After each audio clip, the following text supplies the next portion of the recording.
The oncologist's voice was calm when she said it. Stage 2. Treatable. Caught early. She used words like good prognosis and high survival rate, and we have excellent options. I remember nodding. I remember the fluorescent lights humming above me. I remember thinking, this is fine. I'm going to be fine.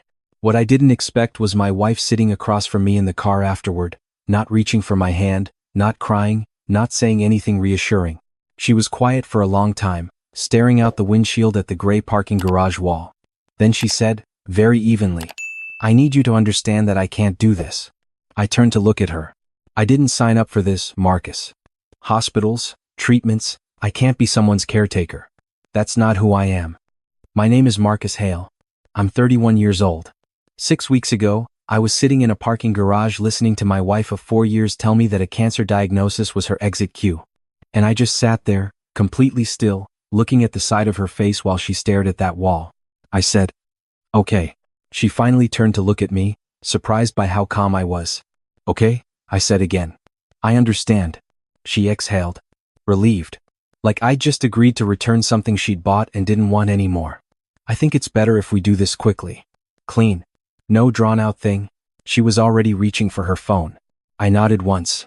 Then I said, very quietly, just make sure you hire your own lawyer. And your own accountant. She gave me a small, confused smile. Of course. Why wouldn't I? I didn't answer. I just looked back at the wall. Here's what my wife knew about me. I was a freelance consultant in commercial real estate. I worked from home a lot. I drove a modest car. I wore plain clothes. I didn't talk about money. I let her handle our social life, our dinner reservations, our weekend trips. She paid for most of it with the salary from her job as CEO of a mid-size interior design firm called Aldrin Studio. She was proud of that. She talked about it constantly. Her company, her vision, her brand. Here's what my wife didn't know about me. 8 years before I ever met her, I was one of 3 silent co-founders of a commercial real estate investment group called JMH Capital Partners. The J stood for James. My middle name, the name on my original LLC filings, my earliest contracts, and the trust I set up when I was 22 years old with money I'd made flipping distressed properties in my early 20s. Marcus was what my mother called me. James was what the paperwork called me. I never saw a reason to combine them publicly. She also didn't know that JMH Capital, through a chain of holding entities, had made a significant early investment in Aldrin Studio 7 years ago, before it was anything, before it had a real office or a functioning website.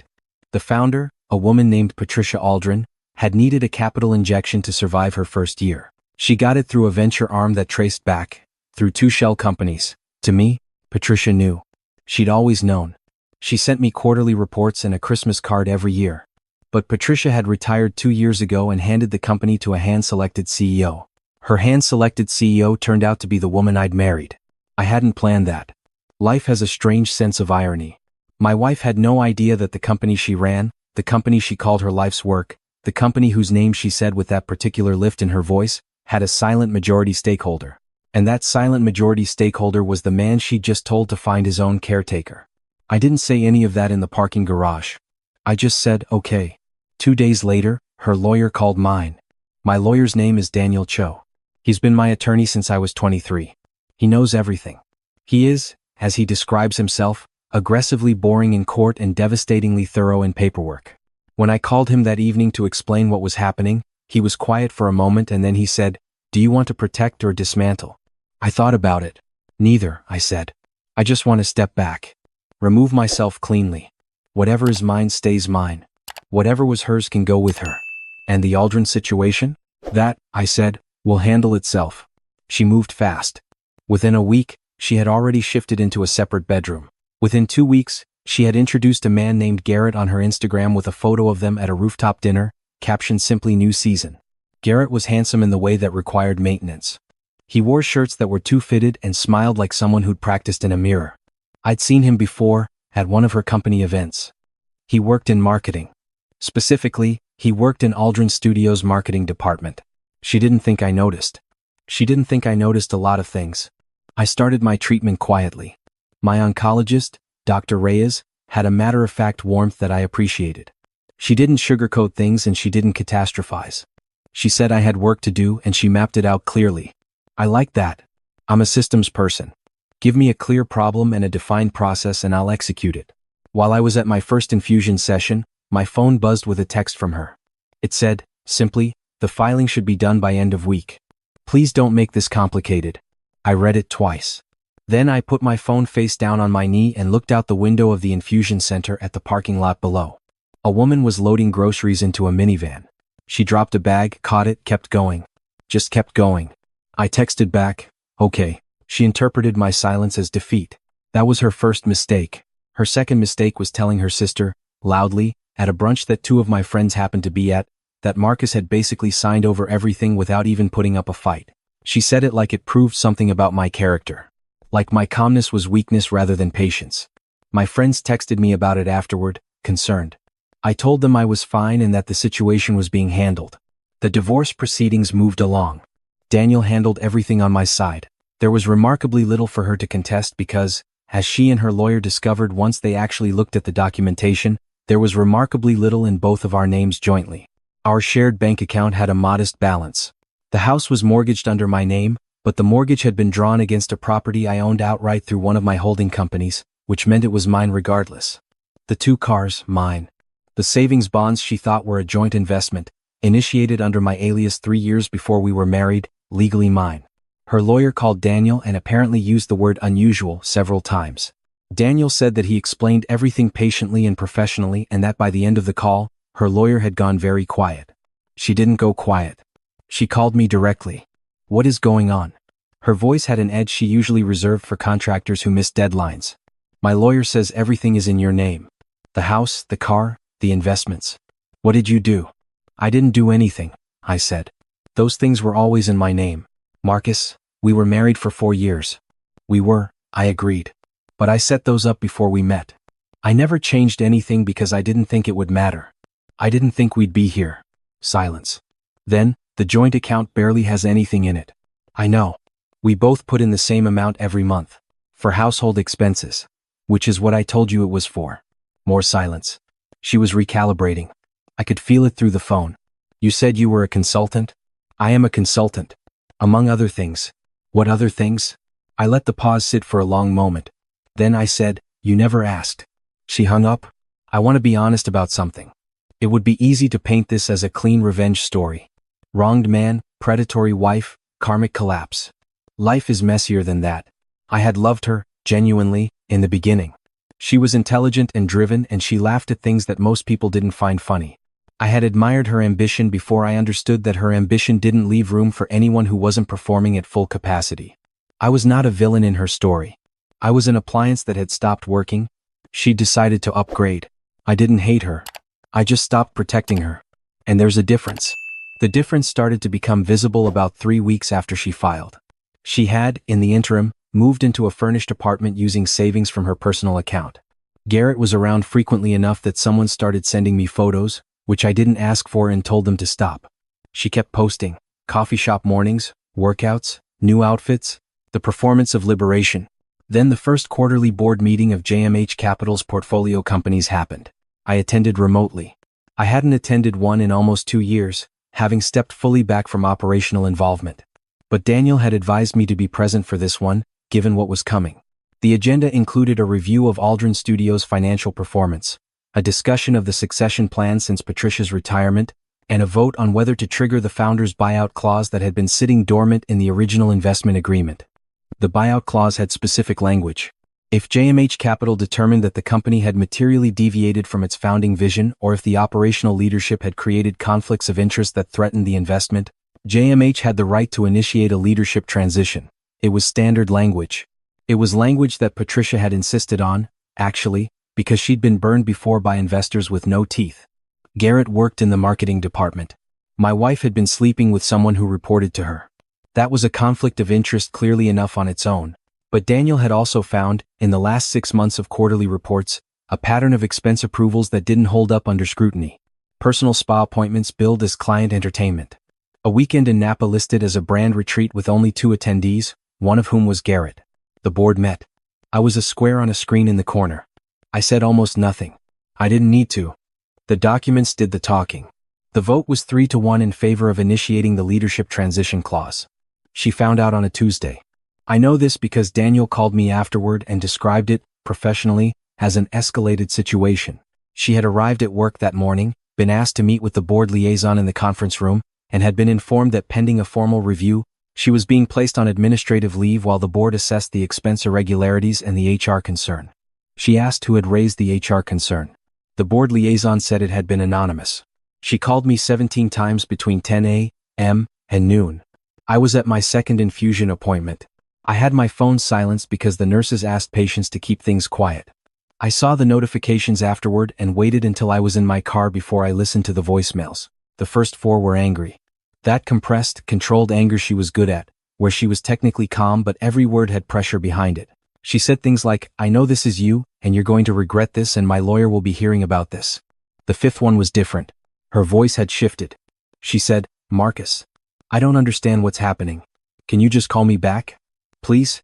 The word please was the thing that got me. Not because it softened me toward her, but because it reminded me of who she used to be, before she'd fully committed to the person she was performing now. The please sounded like someone who'd momentarily forgotten to be invulnerable. I didn't call back. I drove home and ate a sandwich and watched something mindless on television and went to sleep at 9 o'clock because the treatment made me tired in a way I hadn't experienced before, a heaviness that started behind my eyes and lived in my legs. Her formal review took 3 weeks. At the end of it, the board accepted her resignation in lieu of termination. It was framed as mutual. Her official statement, released through a PR contact she had, was graceful. She was pursuing new opportunities. She was grateful for the journey. She wished the Aldrin team nothing but the best. Garrett was let go 2 days later in a separate action unrelated to her departure. I heard from a mutual friend that they'd stopped seeing each other shortly after that. New seasons, I supposed, had their own expiration dates. The divorce finalized quietly on a Wednesday morning. I wasn't in the courtroom. Daniel handled it. I was having coffee at a small place near my apartment, a new apartment I'd moved into 2 months prior, smaller than the house, easier to manage while I was in treatment. I had a window seat, the coffee was good. The light came in at an angle that made everything look slightly warmer than it was. Daniel called me at 10:17. "It's done," he said. She received the settlement disbursement. Given the asset structure, it came to the minimum the court required. Her attorney was not happy. She was quiet. "Okay," I said. "Marcus, you know you didn't have to be this thorough." "I know. You could have given her more. It wouldn't have hurt you." "I know that too." I looked out the window at the street. A kid was walking a very large dog that was walking him more than the reverse. But I didn't want to give her something I built with my own hands to fund a life with someone who thought I was disposable. Daniel was quiet for a moment. "Fair enough," he said. "How are you feeling?" "Tired," I said. "But better than last week. There's someone I should have mentioned earlier. Her name is Sophie, and she's 11 years old, and she's my daughter from a relationship I had when I was 20. Her mother and I were young and poorly matched and we figured that out quickly, but we did an okay job of building something workable for Sophie's sake. She lives primarily with her mother in Portland. I see her every other month and during school breaks and we talk on the phone more than we see each other, which she has opinions about and makes known clearly. Sophie had met my wife 3 times. She'd been polite the way kids are polite when they know they're being assessed. She told me afterward, with the blunt precision of a child who hasn't yet learned to soften things, she doesn't really listen to people when they're talking. I defended my wife at the time. I'd said she was just busy, that she had a lot going on. Sophie had said, "Dad, you can be busy and still listen." She was 11 and she was right. When I told Sophie I was sick, we were on the phone and there was a long silence and then she said, "Are you going to be okay?" "Yes," I said. "Dr. Reyes is very confident. I'm going to do everything she says and I'm going to be okay." Another silence. Then, "Are you scared?" I thought about lying. I thought about the easy reassurance. "A little," I said. "But mostly, I'm just focused on the process. Step by step." "Okay," she said, "I want to come see you." "I'd like that." She came the following month, during her spring break. She stayed for 5 days in my new apartment. She slept on the couch she insisted was more comfortable than my guest bed. She made me eat better than I'd been eating and watched medical dramas with me and commented on their inaccuracies with the confidence of someone who had done exactly 0 medical training. On the 3rd night, she fell asleep with her head on the arm of the couch while we were watching something. And I sat there in the quiet with the television on mute and the city sounds coming through the window and I thought, this is what matters. This has always been what mattered. I had spent 4 years trying to build something with a person who was watching the exits the whole time. And right next to that, steady and uncomplicated, was this kid who had taken a red-eye flight because her dad was sick and who made sure I ate enough vegetables. Some things you don't see clearly until the noise stops. The last communication I received from my ex-wife was a voicemail, left at 11:43 p.m., on a Thursday, 6 weeks after the divorce finalized. She'd clearly been awake for a while. Her voice was steady but worn down. She said, "Marcus, I've been trying to understand what happened and I keep running into the same thing, which is that I don't know who you are. I thought I did. I thought I knew exactly who you were, and I realize now I just knew what I assumed. And that's not the same thing." A pause. "I don't know if you'll ever hear this. I just needed to say it. I'm sorry I left the way I did. I was scared and I made you the thing I was scared of, and that wasn't fair. I think you already knew that, but I needed to say it out loud." Another pause. Longer. "I hope the treatment is going well." I listened to it twice. Then I saved it to a folder I will probably never open again and went to sleep. Here's what I know about being underestimated. It only works against you if you let it. If you internalize the version of yourself that other people decide to see, you start performing down to that image. You make yourself smaller. You explain less. You stop building because you've started to believe that what you build doesn't matter. I had a long time in that infusion chair, 3 hours twice a week, to think about the years I'd spent making myself easy to overlook. Not deliberately, not as a strategy at first, just out of habit. I'd grown up watching my father be underestimated. He was a quiet man who fixed things. He fixed cars, appliances, structural problems in houses nobody else wanted to buy. He bought those houses cheap and repaired them slowly and sold them and bought more. By the time he died when I was 19, he had owned more real estate than anyone in his town would have guessed from looking at him, because they'd only ever looked at his hands. I learned that from him. Not the real estate specifically, but the patience. The long game. The understanding that you don't have to announce what you're building while you're building it. My ex-wife wanted a performance. She wanted someone who looked like success, who announced success, who dressed and spoke and moved like success. She never understood that I was interested in the actual thing, not the display of it. She confused the signal for the substance. And she paid for that confusion. But here's the part they leave out of revenge stories. The satisfaction is brief. Shorter than you'd think. The day the board voted to transition her out, I didn't feel triumphant. I felt tired and a little sad. Not sad for her. Exactly. Sad for the version of us that existed for about the first 8 months, before I understood who she became under pressure. That version had been real, or at least I'd believed it was real, and you can't not mourn something you genuinely believed in. Then the feeling passed. And I went back to focusing on what was in front of me. Dr. Reyes told me at the end of month 4 that I was responding well. Better than the model projected. She used phrases like encouraging trajectory and monitoring closely and cautiously optimistic. I had learned to translate her careful language by then. Cautiously optimistic from Dr. Reyes was the equivalent of most people doing a victory lap. I took it as such and bought myself a good dinner and called Sophie to tell her. Sophie said. I knew it, with the absolute certainty of someone who had already decided the outcome and was simply waiting for reality to catch up. The new office opened in Denver in the spring. JMH Capital's first fully branded physical office, which we'd resisted for years out of preference for operating quietly, but which Daniel and my 2 co-founders had convinced me made sense now, given the scale we were at. My name was on the door. My full name. Marcus James Hale, managing partner. It looked strange to me, seeing it in brushed steel against the wall. Not bad strange. Just unfamiliar. Like putting on clothes after wearing the same thing for a long time. There was a small opening event. Maybe 40 people.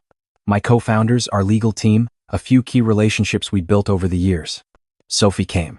She wore a dress she'd picked herself and stood next to me with the easy confidence of someone who belongs wherever she decides to be. She shook hands with everyone and asked smart questions, and at one point I overheard her explaining to Daniel what a silent partnership structure was, accurately, which she had apparently researched. She looked up at the sign with my name on it, then back at me. It's about time, she said. I laughed. The first real, full laugh I'd had in a long time. It surprised me by how easy it felt.